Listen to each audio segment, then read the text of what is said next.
우리 할렐루야 하면 아멘으로 인사할까요? 할렐루야. 자, 우리 옆 사람 마주보고 한번 이렇게 따뜻하게 격려하며 인사했으면 좋겠습니다. 특세가 끝나서 그런지 더 아름다워 보이십니다. 인사하겠습니다. 지난 한 주 뜨겁게 기도하고 수고한 서로 향해 수고했다고 서로 향해 한번 박수하도록 하겠습니다. 그리고 우리의 기도를 받으신 하나님께 우리 감사와 영광의 박수 한번 올려드립시다. 할렐루야. 우리가 고백한 대로 결단한 대로 하나님이 우리의 삶을 채우시고 변화시켜 가실 줄 믿습니다. 그 소망의 은혜를 사모하십니까? 그렇다면 우리 한 번 더 옆 사람 보고 이렇게 인사합시다. 내일 새벽에 만나요. 한 번 더 인사합시다. 제발. 오늘 설교를 시작하기 전에 여러분과 함께 특세 때 나눴던 공동기도 제목 함께 고백하면서 설교 시작하도록 하겠습니다. 따라합시다. 하나님은 나를 사랑하십니다. 나는 그 사랑을 신뢰합니다. 나는 하나님의 자녀입니다. 나는 주님을 따를 것입니다. 예수님을 닮아 사는 것이 가장 큰 축복입니다. 예수님처럼 사랑하며 살겠습니다. 아멘. 사랑하는 여러분, 성령 충만하십시오. 하나님의 은혜가 충만하기를 간절히 소망합니다. 여러분, 우리는 새해부터 하나님이 주시는 복에 대한 이야기를 함께 살펴보고 있습니다. 우리는 이미 복받은 사람이고 그 복을 누리기 위해 예수님을 닮아 살아야 된다라고 함께 이야기를 나누었습니다. 자, 오늘부터는 그 복을 누리고 복을 살아내었던 한 사람, 성경에 등장하는 아브라함이라는 사람의 이야기를 통하여서 그 복이 실제가 되기 위해 우리는 어떤 삶을 살아야 될지 한번 살펴보기를 원합니다. 그래서 12주의 설교의 큰 주제를 이렇게 한번 잡아봤거든요. 우리 한번 따라해 볼까요? 믿음의 퍼즐. 자, 오늘 믿음의 퍼즐 첫 번째 이야기 함께 살펴보도록 하겠습니다. 먼저 우리는 이 설교 시리즈를 통하여서 두 가지를 중점적으로 좀 살펴보려고 해요. 먼저 첫 번째는 하나님이 복을 가진 한 사람을 어떻게 부르시고 인도하시는지를 살펴볼 예정이에요. 하나님은 지극히 평범한 아브람을 아브라함으로 바꾸시죠. 평범에서 비범까지 인도하셨던 그 하나님의 은혜가 무엇인지를 살펴보는 것입니다.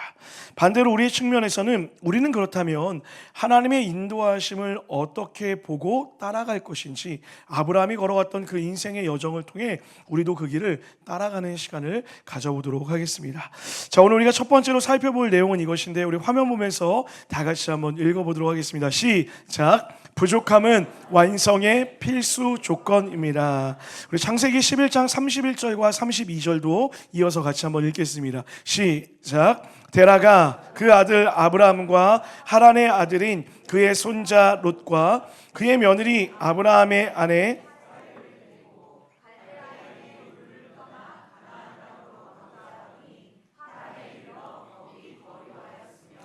데라는 나이가 205세가 되어 하란에서 죽었더라. 여러분, 질문 한번 드려볼게요. 아브라함의 별명이 있는데 혹시 알고 계십니까? 여름 성경학교 혹시 너무 당황스럽네요. 교회 처음 나오신 것처럼. 믿음의 조상 알고 계시죠? 일부러. 네, 고맙습니다. 사실 이 별명은 그가 하나님을 믿기 시작했을 때부터 주어진 별명은 아니었어요. 그의 인생의 모두 끝마치고 난 그 마지막에 하나님이 그를 믿음의 조상이라고 이름 붙여주셨죠. 실제로 아브라함이 걸어왔던 그 길을 면면히 살펴보면 어떻게 이런 사람이 믿음의 조상이 될 수 있지? 라고 하는 생각들이 들곤 합니다. 대표적 사건이 뭐가 있습니까? 아내를 누나라 속이죠. 그것도 한 번도 아니었습니다.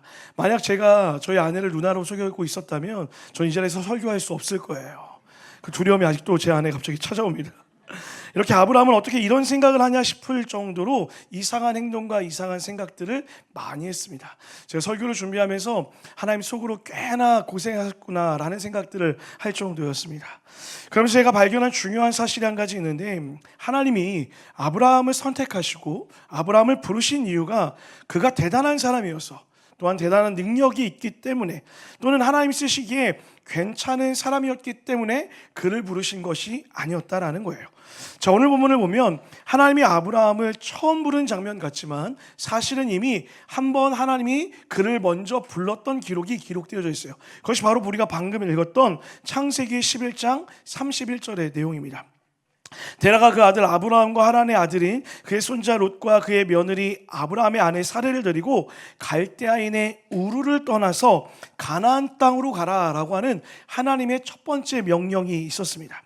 원래 이 사람들이 살던 곳은 어디였냐면 갈대아 우르라고 하는 지역이었어요.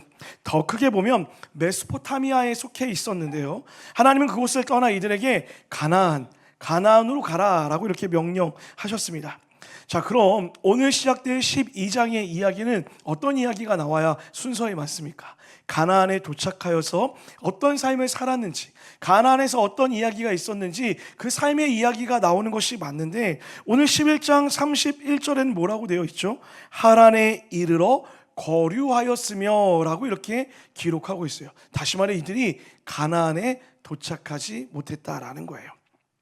가나안이 아니라 도중에 하란에 멈춰섰다라는 거죠. 쉽게 이야기하면 하나님이 부산까지 가라고 했는데 대전 거 어디쯤에서 멈춰서서 눌러앉은 것입니다. 성경에 정확하게 몇 년이라 기록되어 있지 않지만 대략 계산을 해보니 약 10년 이상을 하란에 머물렀다라고 얘기해요. 여러분, 10년 동안 쉬어가는 사람 있습니까? 아니요, 눌러앉은 거예요. 중요한 것은 무엇입니까? 아브라함이 하나님의 부르심에 순종하지 못했다라는 거예요.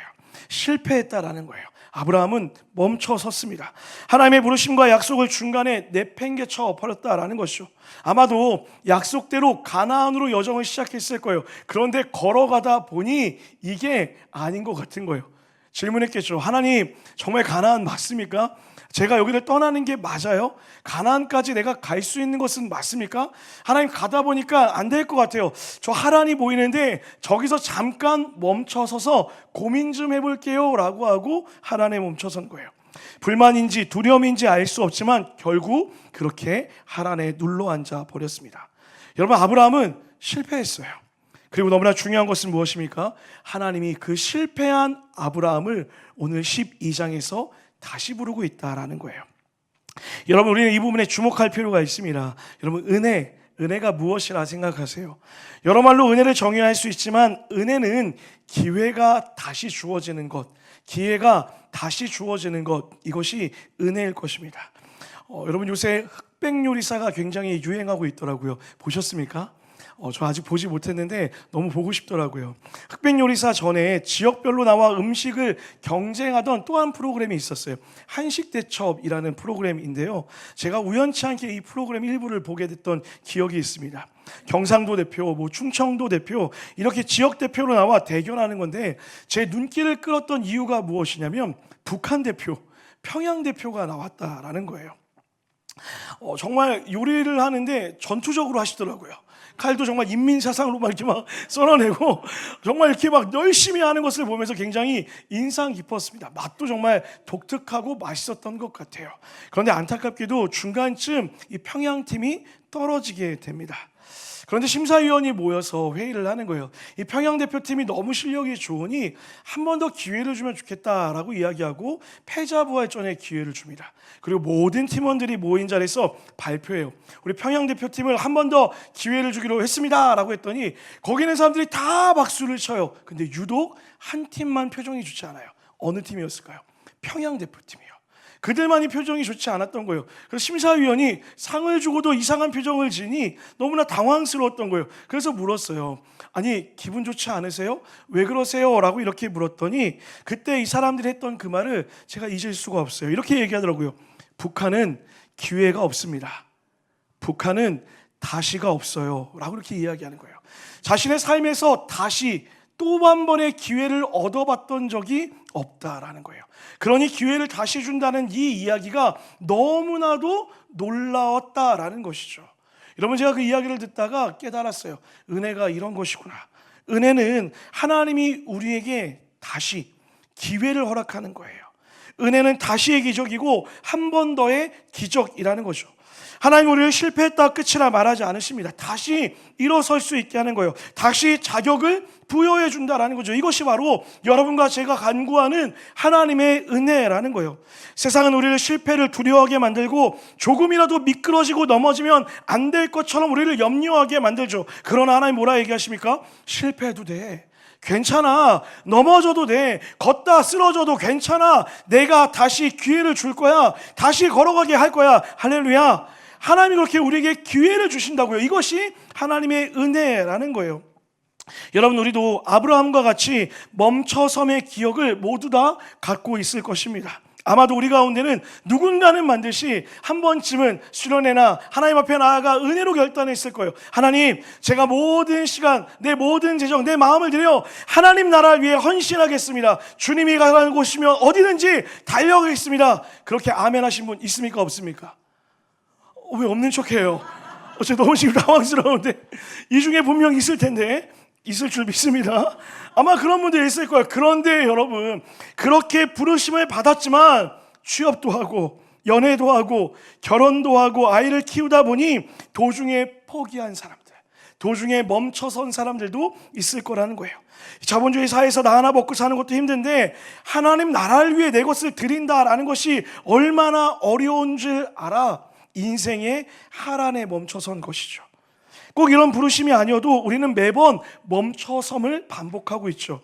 여러분, 재난 특세 우리 열심히 기도했죠. 결단했습니다. 용서하겠습니다. 주님의 시선으로 바라보겠습니다. 마음을 막힌 담을 허무는 대화를 하겠습니다. 내가 기적의 주인공이 되겠습니다. 그런 삶이 되기를 주님의 완전히 축복합니다. 근데 질문 드려볼게요. 하루도 안 돼요 포기하신 분들 있지 않으십니까? 대답하지 마세요.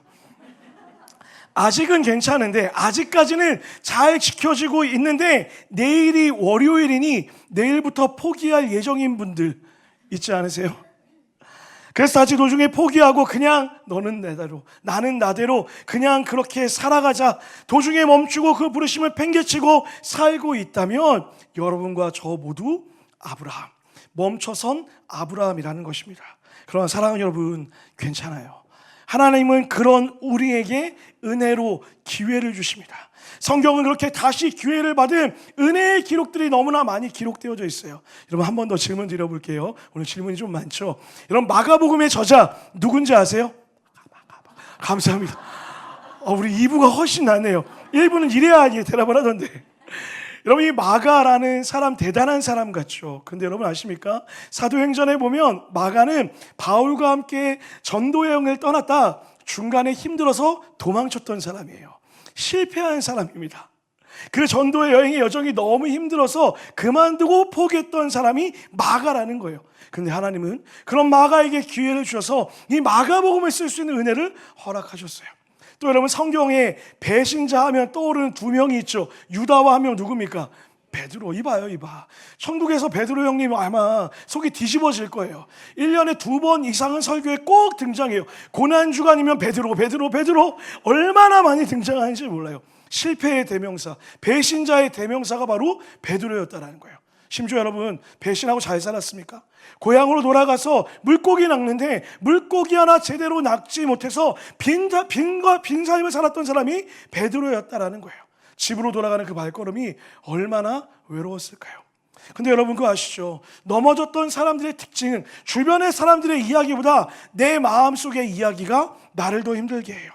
내 주변에선 괜찮아, 그럴 수 있어 라고 이야기하지만 정작 나를 괴롭게 하는 것은 무엇입니까? 내 마음의 소리요.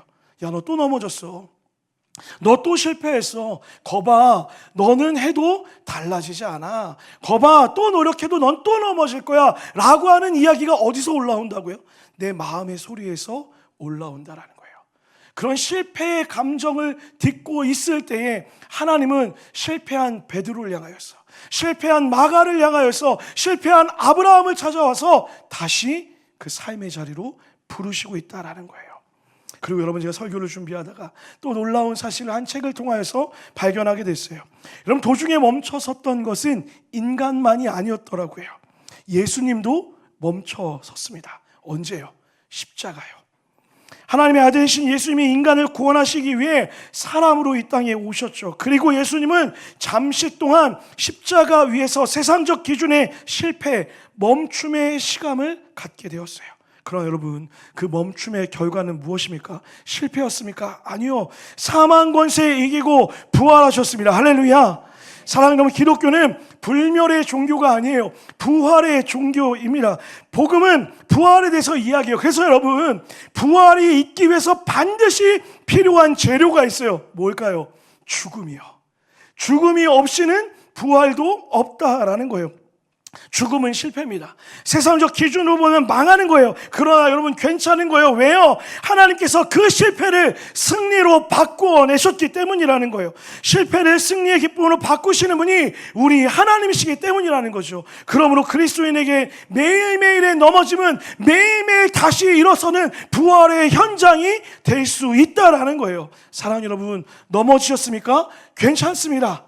사랑하는 여러분, 넘어질 예정이세요? 괜찮습니다. 아브라함을 다시 부르신 하나님이 오늘 믿음의 삶을 사는 여러분의 삶을, 멈춰진 삶을 다시 걸어가게 하실 것이고, 그 부활의 축복, 복의 은혜를 누리는 축복으로 우리를 인도하실 줄 믿습니다. 자, 그런가 하면 두 번째, 우리가 아브라함의 여정을 통해 배우는 것은 이것인데요, 다 같이 한번 읽어보도록 하겠습니다. 시작. 자, 우리 1절 말씀도 한 번 더 읽어볼게요. 1절입니다. 시작. 여호와께서 아버지의 집을 떠나 내가 내게 보여줄 땅으로 가라. 하나님이 아브라함을 다시 부르시고 했던 첫 번째 명령이 무엇입니까? 떠나라 라고 이렇게 이야기합니다. 여러분, 또 오늘 이 말씀 듣고 너무 1차원적으로 받아들이셔서 새해가 됐으니 안정적인 이음동산교회를 떠나 새로운 곳으로 가야 되겠다, 이상한 해석하시면 안 됩니다. 여러분, 버텨야 할 때 떠나는 것은 믿음이 아니에요. 그것은 불순종과 도피입니다. 중요한 것은 떠나는 그 행위보다 무엇을 떠나야 하는지를 아는 것이 중요하다는 거예요. 자, 그렇다면 하나님 지금 아브라함에게 무엇으로부터 떠나라고 이야기하고 있죠? 너의 고향, 친척, 아버지의 집을 떠나라 라고 이야기해요. 가슴이 턱하고 막히죠. 이게 무슨 말이야? 직장이고 가정 다 버리라는 말입니까? 하나님을 믿는 사람은 직장 버리고 가정 다 버려야 돼요? 예전에 제가 이런 설교 들은 적 있어요. 12장 1절 이 말씀 가지면서, 그래서 사명자로 살 거면 가정도 직장도 다 버리세요. 여러분, 그 괴상망측한 소리입니다. 들으시면 안 돼요. 이 말씀을 바로 이해하기 위해서는 성경 바로 전 사건을 우리가 이해할 필요가 있어요. 자, 여러분, 성경 창세기 11장에 아주 유명한 사건이 하나 기록되어 있어요. 어떤 사건일까요? 바벨탑 사건입니다. 쉽지 않네요. 자, 이 바벨탑 사건이 일어났던 지역이 어디냐면 시날 평지라고 하는 곳이었어요. 자, 그리고 이 시날 평지와 아주 가까웠던 곳이 있는데 그 지역이 바로 갈대아 우르라는 지역이었어요. 갈대아 우르, 누가 살고 있었죠? 아브라함이요. 우리 방금 읽었어요, 여러분. 아브라함이 갈대아 우르에 살고 있었다라는 거예요. 그래서 어떤 학자들은 이렇게까지 해석해요. 우르에 살던 아브라함도 바벨탑 건설 현장의 인부였을지도 모른다. 여러분, 저는 그렇게까지 해석하진 않지만 아마도 바벨탑의 영향력 안에 있었다라고는 해석할 수 있을 것 같아요.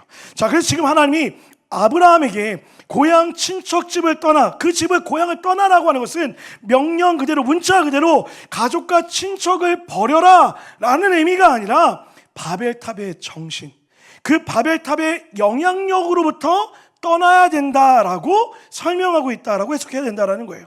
처음 질문이 생기죠. 도대체 이 바벨탑의 정신은 무엇을 이야기하는 걸까요? 여러분, 세 문장으로 요약 가능해요. 첫 번째는요, 우리의 이름을 내자라고 하는 거예요. 화면이 나와야 될 텐데. 두 번째는요, 흩어짐을 면하자라는 거예요. 그래서 결과가 무엇입니까? 하늘에 닿게 하자. 우리 스스로 탑을 쌓아서 하늘 위까지 올라가자라는 거예요. 한마디로 내가 내 삶의 주인 되어서 내가 만든 땅에서 나의 힘으로 살아가자라는 것이 바벨탑의 정신이에요. 반대로 하나님이 이 바벨탑의 정신을 떠나 하나님의 약속으로 살아가라고 이야기하는 것도 세 가지로 정리할 수 있어요. 이렇게요. 내가 큰 민족을 이루고 내가 복을 줄 것이고 내 이름을 창대하게 할 것이다. 여러분, 지금 어떤 차이가 느껴지십니까? 본문의 차이가 느껴지세요? 내가 주인 된 삶, 인간이 주인 되어 사는 삶을 떠나서 하나님이 주인 되어 사는 삶을 살아가라고, 글로 나아가라고 명령하고 있다는 거예요. 그 결과 무엇이에요? 복이 될 것이다라는 거예요. 그렇게 복이 되기 위해 반드시 지금 너의 삶을 묶고 있는 바벨탑의 영향력으로부터 떠나는 것이 선행되어져야 된다라고 설명하는 것이죠.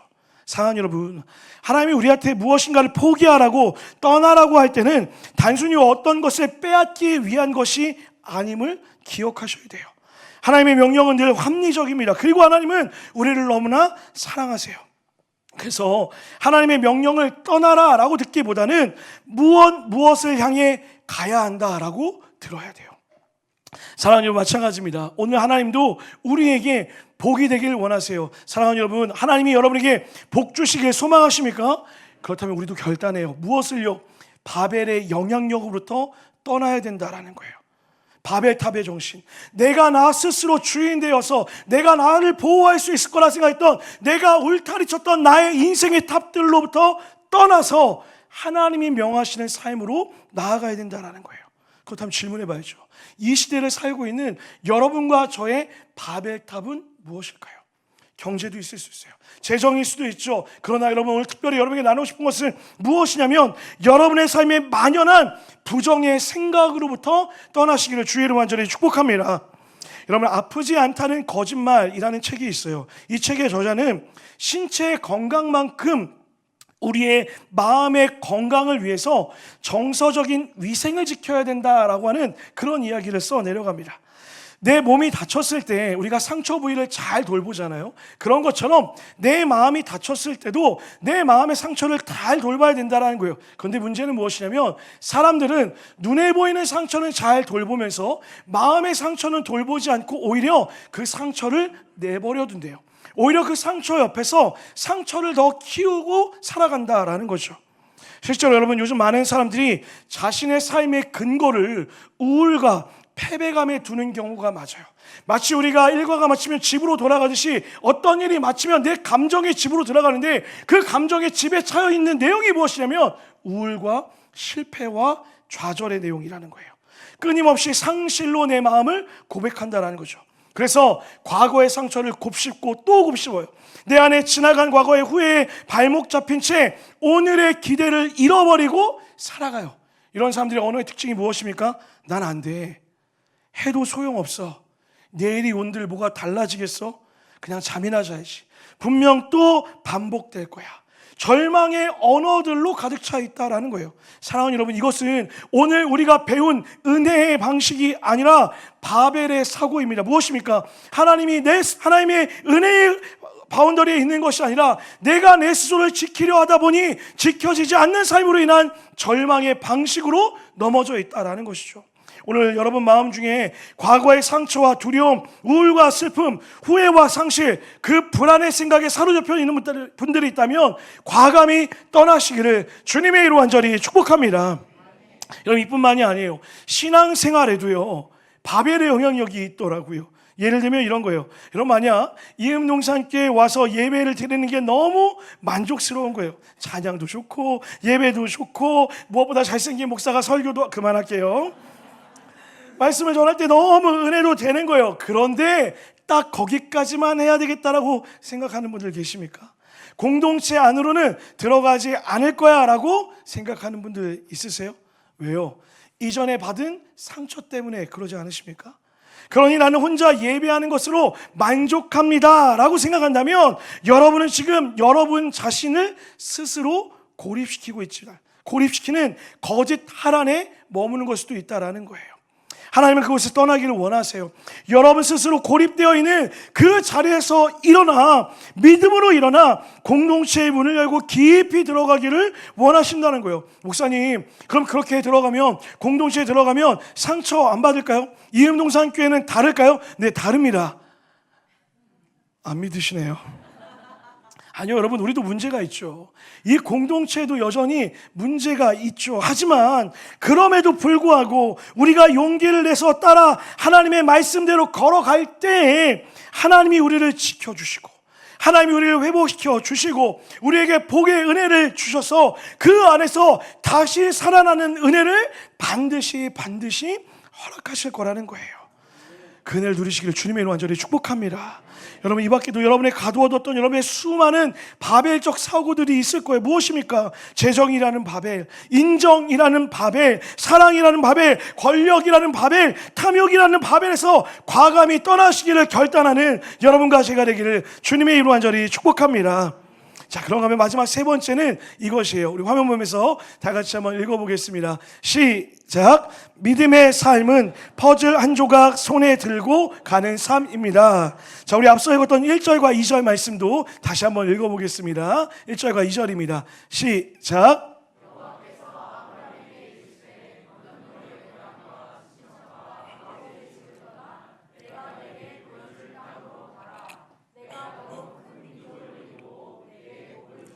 내 이름을 창대하게 하리니 너는 복이 될지라. 하나님의 첫 번째 명령은 떠나라 라는 것이고, 두 번째는 이제 가라 라고 이렇게 이야기합니다. 자, 여러분, 분명 떠나는 것과 무엇을 향해 가는 것은요, 본질적으로 다른 행위죠. 떠나는 것은 과거로부터의 탈출이라고 한다면, 우리가 어딘가로 향해 간다라는 것은 미래를 향한 아주 능동적이고 적극적인 결단이라는 거예요. 놀랍게도 오늘 하나님께서 아브라함에게 요구하시는 가라라고 하는 이 명령에는요, 명확한 좌표가 없습니다. 이 땅으로 가라가 아니라 보여줄 땅으로 가래요. 안산으로 가라, 세솔동으로 가라라고 하는 것이 아니라 그저 내가 보여줄 땅으로 가라, 따라오라 라고 이렇게 이야기하는 거예요. 마치 이런 거죠. 여러분, 제가 맛집을 굉장히 많이 알고 있어요. 궁금하십니까? 전화하시면 제가 지역별로 다 가르쳐 드릴 수 있어요. 연락 주세요. 또 이런 걸로만 연락 주시면 좀 서운하긴 한데, 예전에 한번 제가 이런 얘기를 하니까 한 청년이 저에게 서울 3대 치킨집을 가르쳐 달라고 그랬던 경험이 있는데, 쓸데없는 얘기를 했어요. 어쨌든, 자, 제가 맛집을 많이 알고 있어요. 어느 날 제가 안승근 목사님에게, 목사님, 맛있는 거 먹으러 갑시다. 알죠? 내가 오늘 새로운 맛집 소개시켜 줄게요. 딱 이렇게 얘기했어요. 안승근 목사님이 얼굴이 화색이 도는 거예요. 저분이 먹는 거 굉장히 좋아하거든요. 웃으면서 이야기하는 거예요. 목사님, 어디로 갑니까? 라고 이렇게 질문할 때 제가 이렇게 얘기했어요. 그냥 따라와요. 묻지 말고 따라와.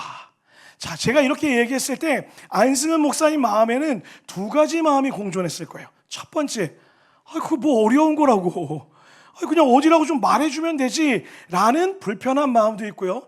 또 한편의 마음은 무엇이었을까요? 맞아, 목사님이 맛집을 많이 알고 있지, 분명 따라가면 이번에도 기가 막힌 데를 가게 될 거야.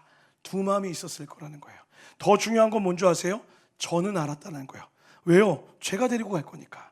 저는 맛집이 명확하게 존재하는 것을 알았다라는 것이죠. 여러분, 지금 이것이 하나님이 아브라함에게 던졌던 명령과 똑같아요. 사랑하는 여러분, 하나님은 다 아십니다. 여기선 좀 믿으셔야 돼요. 하나님은 다 아시는 줄 믿습니다. 그래서 여러분, 우리의 걸음은요, 보여서 가는 삶이 아니라 믿어서 가는 삶이 되어야 되는 거예요. 할렐루야. 보여서 가는 삶은 믿음이 아니에요. 믿어서 가는 삶이 그리스도인의 삶의 방식이 되어야 된다는 거예요. 불확실합니다. 모호해요. 그런데 그 불확실함과 모호함을 끌어안고 오직 하나님의 등만 바라보고 따라가는 것, 이것이 바로 성경이 말하는 순종의 자세라는 거예요.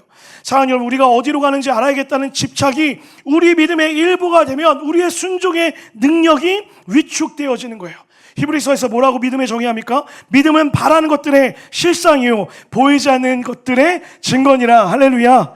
믿음은 확실한 증거를 제공받은 후에 보장된 선택을 하는 것이 아니라는 거예요. 명령하시면 가는 것이다 라는 거죠. 폴 투르니에가 쓴 모험으로 사는 인생이라는 책이 있는데 꼭 한번 읽어보셨으면 좋겠어요.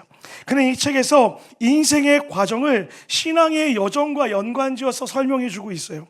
그는 신앙적 삶이 완벽한 통제나 어떠한 안전을 약속하고 있지 않다라고 이야기해요. 그러면서 오히려 믿음이라는 것은 불확실성을 넘어서 그 하나님의 선하심에 대한 신뢰를 두는 모험적 행위라고 이야기해요. 여러분, 이 모험이라는 단어가 너무 설레이지 않으세요? 모험을 떠나는 거예요. 하나님과 함께. 무엇인가 확실한 것이 없더라도 내가 보기엔 없지만 그것이 거기에 있음을 믿고 나아간다고요. 그것을 우리의 표현을 바꾸면 뭐예요? 하나님은 선하심이라. 할렐루야. 하나님은 신실하시다라는 거예요. 그 선하심과 신실하심을 믿기 때문에 모험할 수 있는 인생이 신앙의 여정이라는 거예요. 그런데 여러분, 이 폴 트루니에가 주장하는 것은 무엇이냐면 우리가 인생에서 이 모험을 하지 못하는 가장 큰 방해 요인이 있는데 그것은 성공과 실패에 대한 집착 때문이라는 거예요. 우리가 어떤 모험을 떠나기 전에 내가 이 길로 가면 성공할 것인가, 실패하지는 않을까라고 하는 그 질문에 발목 잡히기 때문에 모험하지 못한다라는 거죠. 그러나 여러분, 신앙의 여정은 다릅니다. 성공적인 신앙의 여정을 걷기 위해서 우리가 해야 되는 질문은 이 길로 걸으면 성공할 것인가, 이 길로 걸으면 실패할 것인가가 아니라, 우리 마지막입니다. 따라합시다. 하나님, 이것이 하나님 뜻입니까?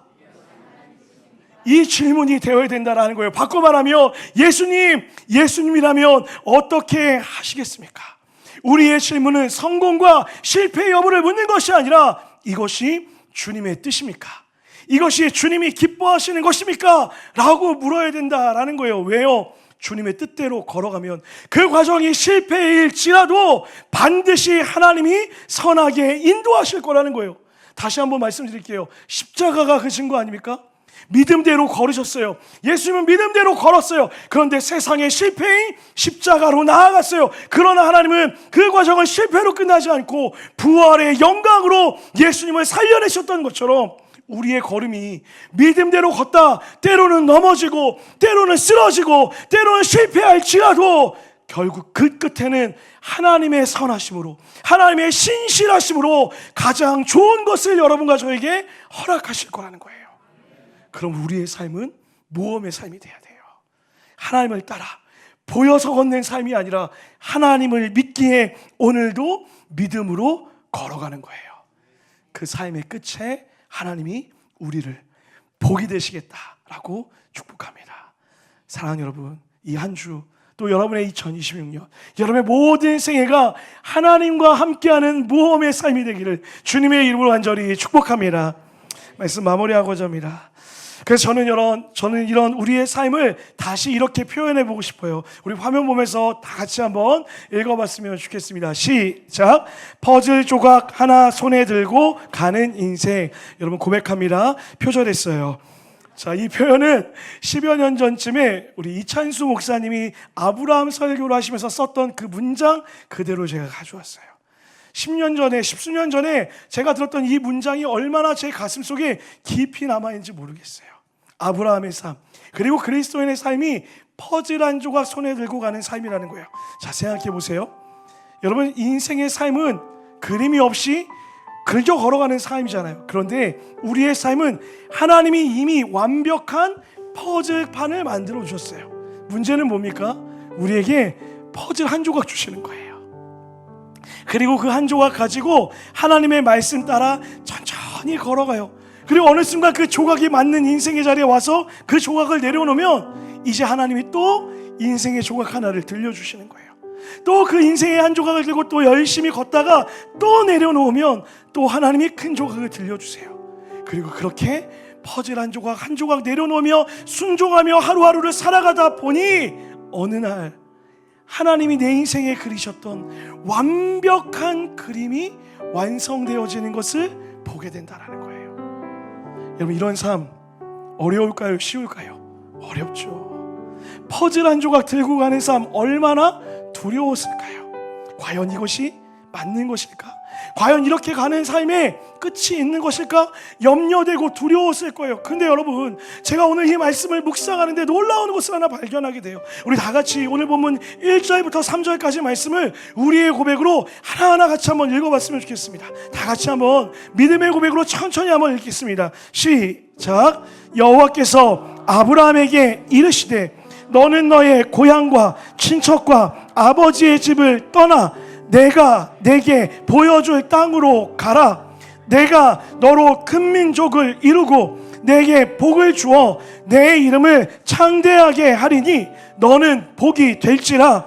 너를 축복하는 자에게는 내가 복을 내리고 너를 저주하는 자에게는 내가 저주하리니 땅의 모든 족속이 너로 말미암아 복을 얻을 것이니라 하신지라. 자, 여러분, 방금 읽던 1절에서 3절까지 해서 계속해서 반복되는 한 단어가 있어요. 발견하셨습니까? 내가라는 단어예요. 내가 너에게 보여줄 땅으로, 내가 너로 큰 민족을 이루고, 내가 복을 너에게 주고 내가 저주하리니 라고 이야기하는 거예요. 하나님 뭐라고 이야기하는 거예요? 아브라함의 삶이 얼마나 두려웠을지, 그 벼슬한 조각 들고 가는 그 삶이 얼마나 어려웠을지 아는 거예요. 그러니 매 구절마다 뭐라 이야기하는 거예요? 내가 할게, 내가 너랑 같이 있을 거야, 내가 너를 돌볼 거야, 내가 너를 책임질 거야. 그러니 두려워하지 마, 나랑 함께 가기만 하면 돼. 사랑하는 여러분, 오늘 이 명령은요, 하나님이 우리에게 무엇인가 떠나라고 하는 강압적인 명령이 아니라 하나님의 사랑의 초대인 거예요. 어떤 초대입니까? 나랑 함께 걷자. 내가 너와 함께 할 거야. 어디에 있던 내가 너를 반드시 인도할 것이고 반드시 너를 복이 되게 할 것이야. 사랑하는 여러분, 오늘 하나님이 여러분과 저에게도 동일한 초청으로 임하실 줄 믿습니다. 두려우세요? 또 넘어질까 염려되세요? 또 삶에 문제가 생길까? 또 삶에 어려움이 찾아올까 걱정되세요? 걱정하지 마세요. 하나님이 계십니다. 하나님이 말씀하시는 거예요. 내가 너와 함께 할 거야. 내가 너를 붙잡을 거야. 내가 너와 함께 할 거야. 그 하나님의 손을 붙잡고 함께 믿음의 여정을 걸어 복의 통로 되시는 여러분의 삶 되기를 주님의 이름으로 간절히 축복합니다. 우리 옆사 보고 인사할까요? 하나님과 함께 걸읍시다. 아멘. 우리 찬양으로, 특세기가 같이 고백했던 이 찬양으로 하나님과 함께 걷겠다고 찬양하며 나아갑시다. 주의 자녀로 산다는 것은, 주의 자녀로 산다는 것은 불 가운데로 걸어가는 것, 그 속에서 신실하게 날 지키시는 하나님의 손길을 경험하게 될 줄 믿습니다. 손길을 경험하는 것, 고백합시다. 주의 자녀로 산다는 것은, 주의 자녀로 산다는 것은 때로는 바다 위로 걸어가는 것입니다. 바다 위로 걸어가는 것,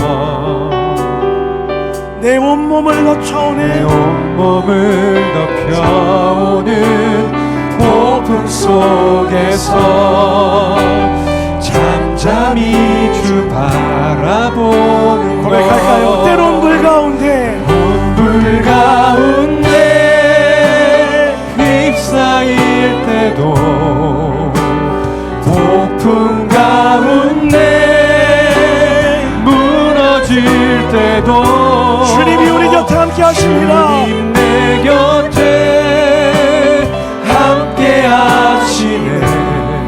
가장 가까이에 우리 3절로 고백할까요? 주의 자녀로 산다는 것은, 주의 자녀로 산다는 것은 우리도 그들을 용납하는 것입니다. 나도 그들을 용납하는 것, 나를 위해 달리신 십자가 사랑, 그 사랑으로 살아가는 한 번 더요. 주의 자녀로 산다는 것은, 주의 자녀로 산다는 것은 주님과 함께 동행하는 것입니다. 주님과 함께 동행하는 것, 네. 주께서 지신 십자가 기꺼이 지고 주와 함께 믿음으로 고백하며 나아갑시다. 때론 불 가운데 휩싸일 때도, 폭풍 가운데 무너질 때도 주님 내 곁에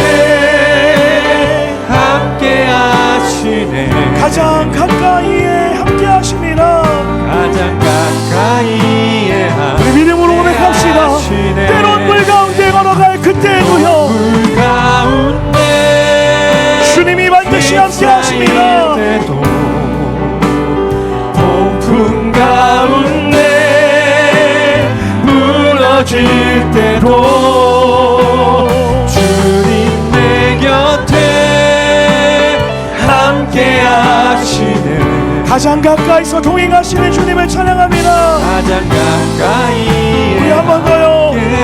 때론 물 가운데 때론 물 가운데 휩싸일 때도 폭풍 가운데 무너질 때도 주님 내 곁에 함께 하시는 가장 가까이에서 동행하십니다. 가장 가까이 사랑하는 여러분, 그 하나님 오늘 우리에게 이렇게 말씀하십니다.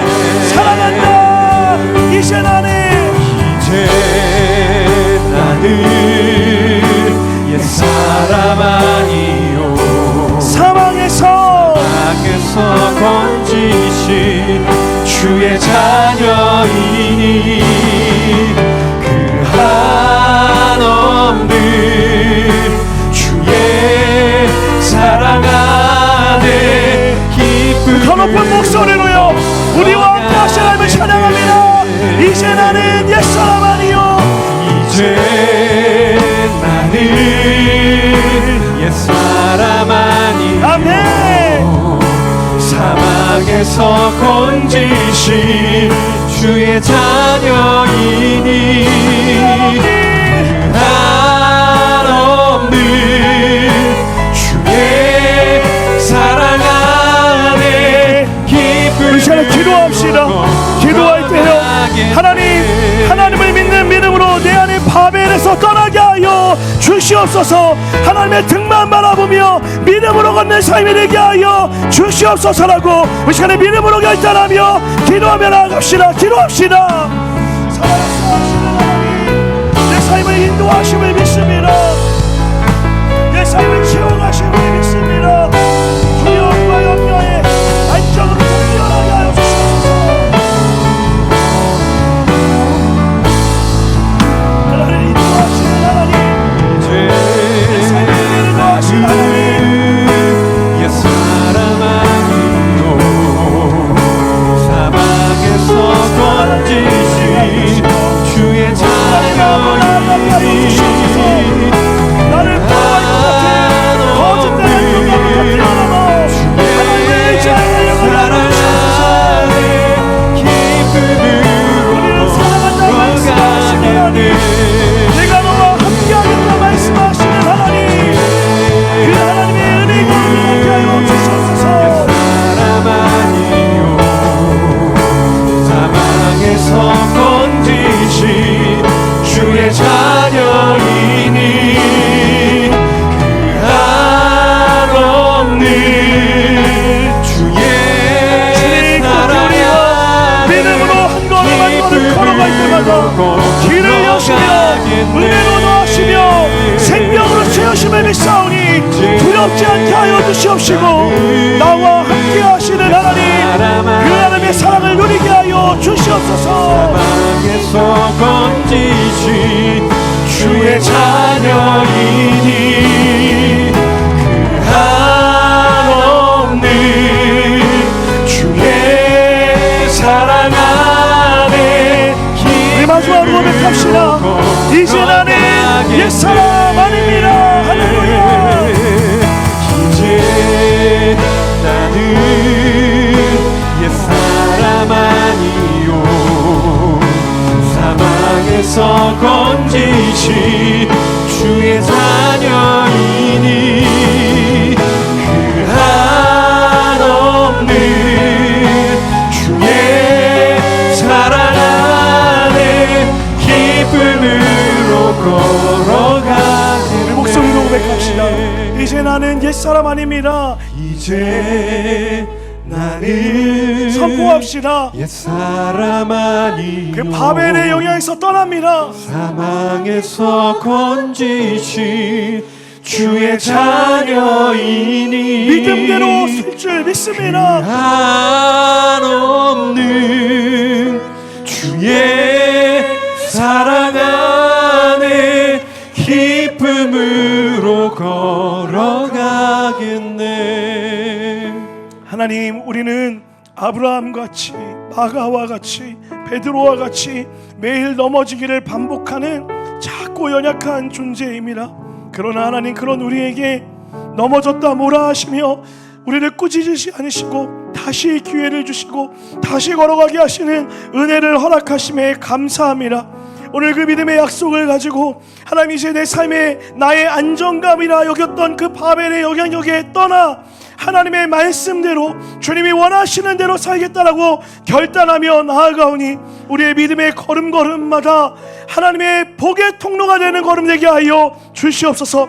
때론 두렵고 때로는 혼자 있는 것 같고 누구도 내 마음을 알아주지 못하는 것 같은 외로움 가운데 있을 때 오늘 이 말씀처럼 내가 너와 함께 하신다라는 그 하나님의 음성에 귀를 기울이게 하여 주시옵시고, 헛된 것에 눈을 빼앗기지 않고 하나님께 달려가 하나님 품에 안겨 하나님과 함께 걸어갈 수 있는 사랑하는 힘의 가족들 될 수 있도록 인도하여 주시옵소서. 아브라함이 이에 말씀에 순종하였다라 라고 고백했던 것처럼 우리 또한 그 사랑으로 인하여 이에 우리가 말씀에 순종하여 걸었더라 라고 하는 고백이 있게 하여 주시옵소서. 그렇게 우리의 삶에 놀라운 은혜와 사랑으로 채우시며 함께 하심을 믿사오며 이 모든 말씀 살아 역사하시는 예수님의 이름으로 간절히 기도드렸습니다. 아멘. 우리가 함께 감사 영광의 박수 한번 올려드리겠습니다.